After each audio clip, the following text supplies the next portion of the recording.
Bismillahirrahmanirrahim. Honorable viewers, Assalamu alaikum. Digital biochemic heart cancer and diabetics research হসপিটালের পক্ষ থেকে doctors টক TV 100K চ্যানেলের সকল দর্শক শ্রোতাদেরকে জানাচ্ছি আন্তরিক অভিনন্দন। আজকের স্বাস্থ্য সংবাদ পাঠ করছি আমি ডাক্তার কাজী দিলওয়ার হোসাইন। অনুষ্ঠানটি একযোগে টিকটক, ইনস্টাগ্রাম, ফেসবুক ও ইউটিউব চ্যানেল থেকে সম্প্রচার করা হচ্ছে। সুপ্রিয় দর্শক শ্রোতা, অতিরিক্ত ডাল খেলেও আমরা ডায়াবেটিক্সে আক্রান্ত হতে পারি। আমরা প্রতিদিন যে ডাল, সিম, ডিম, মাছ, মাংস ইত্যাদি প্রোটিন জাতীয় খাদ্য গ্রহণ করি তা প্রথমে মেটাবলিজমিক প্রক্রিয়ার মাধ্যমে অ্যামাইনো অ্যাসিডে পরিণত হয়। পরবর্তীতে এই অ্যামাইনো অ্যাসিড গ্লুকোজে কনভার্ট হয়। লিভার এই গ্লুকোজকে ডিনোভো লিপোজেনেসিস প্রক্রিয়ার মাধ্যমে ট্রাইগ্লিসারাইড ফ্যাট নামক একটি চর্বি জাতীয় পদার্থ তৈরি করে। এই ফ্যাট প্যানক্রিয়াসে থাকা বিটা সেল এগিয়ে জমতে শুরু করে এবং সেলের পাঞ্চ বা ছিদ্রগুলোকে বন্ধ করে দেয়।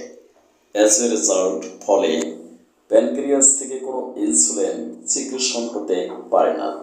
ফলশ্রুতিতে ইনসুলিনের অভাবে ডায়াবেটিক্স নামক রোগটির সৃষ্টি হয়।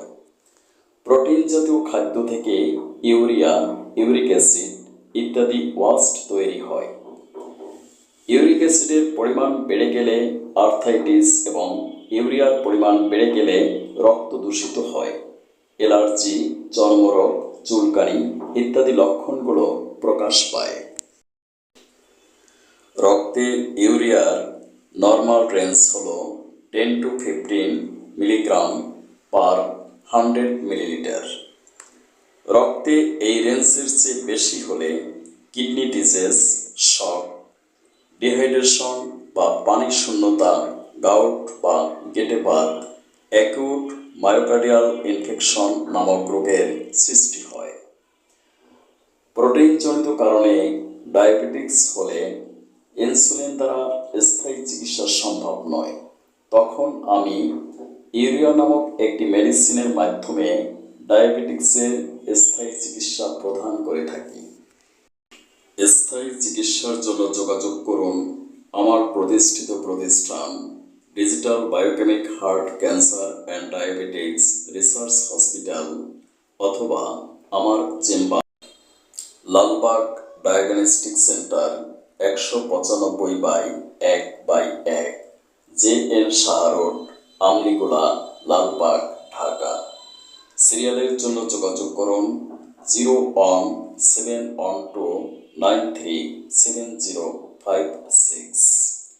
মনে রাখবেন, স্বাস্থ্য সচেতনতাই স্বাস্থ্য রক্ষার পূর্ব শর্ত।